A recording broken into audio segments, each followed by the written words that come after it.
How did you know that you were going to do something entrepreneurial rather than go sort of like the corporate ladder route? My dad would tell you it started when I was 9 years old. Is there anybody in the room that remembers once upon a time there was an afternoon paper in Indianapolis called the Indianapolis Times? I've read about that. You read about it in the history book? Actually, I had my first newspaper route at the age of 9, and I learned by a little initiative and a little push on my part, I could buy all the models and comic books I wanted. I could get a 10-speed bicycle instead of the Schwinn thing that I was riding. I also realized that if I got out and hustled and really hustled the sales game, I wanted to truck to Washington, D.C. So that's probably where it started with me at the ripe old age of 9, realizing that if I did and motivated myself, anything was possible, and it's stuck with me ever since. I wrote business plans for years and years, from bars and restaurants to dry cleaners to you name it. I did, and one of the questions I saw in one of the earlier videos, he asked the entrepreneur what was their biggest loss.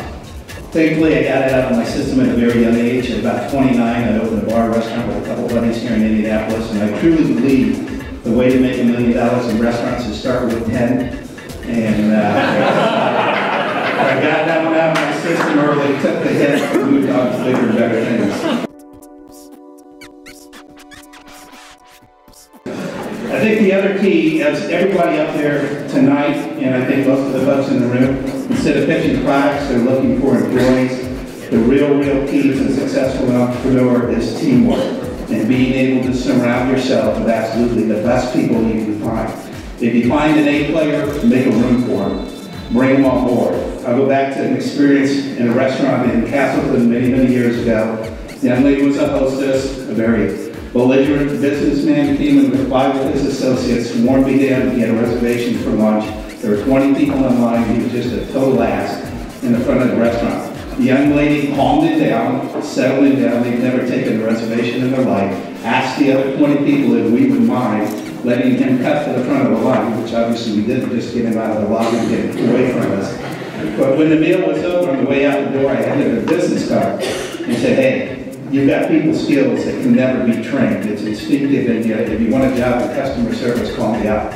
3 years later, she was vice president of customer service, has been with my company for almost 20 years. So when you see a good person, hire and find them, bring them on board. And teamwork is the name of the game. And that'll get you every place. There's very few folks in the entrepreneurial world. Bill Gates didn't get there by himself. Steve Jobs didn't get there, got there by himself. Neither did Michael Dell. There's a lot of great people behind them, and always be on the search for talent. And there's a lot of it in Indianapolis. The folks here, the Orr Fellows, there's a lot of places, there's a lot of pools. 30 years ago, I would have given my left, whatever, to